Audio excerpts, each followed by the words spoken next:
Mijn naam is Tony Kiviets en ik geef hoofdvak trompet bij Artes in Zwolle, klassieke muziek. Ik ben met 6, 7 jaar beginnen met trompet spelen. Ja, dat geluid zat al in mijn hoofd op een of andere manier. Voor mij is trompet spelen way of life. Dus alles wat ik doe heeft met trompet spelen te maken. Toen ik op het conservatorium zat, toen wist ik niks van klassieke muziek. Maar ik had een gekke leraar die nam me mee naar het concertgebouw. In het tweede jaar zei joh, je gaat meespelen in het orkest. Mahler 2, ja, toen was ik verkocht.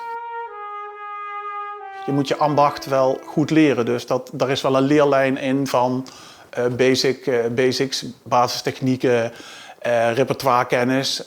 En hoe uitgebreider je dat doet, hoe meer bagage je hebt om straks een keuze te maken. Als je kijkt naar de opleiding, er zijn heel veel verschillende types. De ene wil naar een symfonieorkest toe, de andere zoekt het meer in het lesgeven.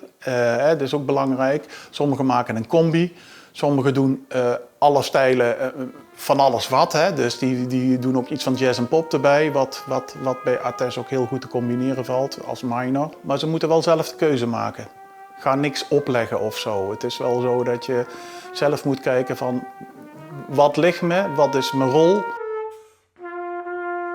Nou, op zich is met een auditie zijn we niet zo geïnteresseerd wat je allemaal kunt. Waar we naar kijken is iemand ontwikkelbaar? Heeft hij gevoel voor muziek? Dat is het allerbelangrijkste. Dus kijk, het instrument, dat moet op een zeker niveau zijn dat je denkt, oké, hier kan ik verder mee. Maar soms zijn mensen die zeg maar technisch niet zo goed zijn, maar wel heel muzikaal. Daar vind ik, daar kun je meer mee doen dan het omgekeerde, want dan ben je iemand alleen maar een kunstje aan het leren.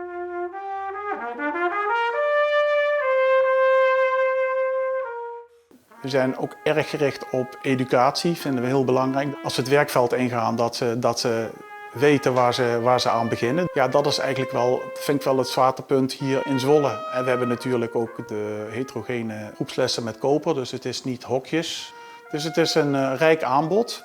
En voor trompet werk ik heel veel samen met Jan Wessel, de hoofdvakdocent jazz en pop. Je bent vrij om ook die stapjes naar de jazz en pop te doen. Waar ik mijn studenten terugzie. Je hebt natuurlijk mensen die super geïnteresseerd zijn in symfonische muziek. Kijk, daar ligt ook mijn liefde, dus ze worden er wel een beetje mee besmet. Er zijn er een aantal die dus echt tot de top doorgaan. Die zie ik heb een leerling, Jeroen Botma, die zit in Netvo als plaats van het eerste. Er zijn er ook een hoop die werken als freelance in de symfonische wereld. Het is heel veel in de educatie. Ja, er is in principe, als je wilt, is er toekomst zat voor je. Maar je moet het wel leuk vinden, gepassioneerd leuk vinden. Dus dat je ook echt wat wil bereiken met hetgene wat je doet.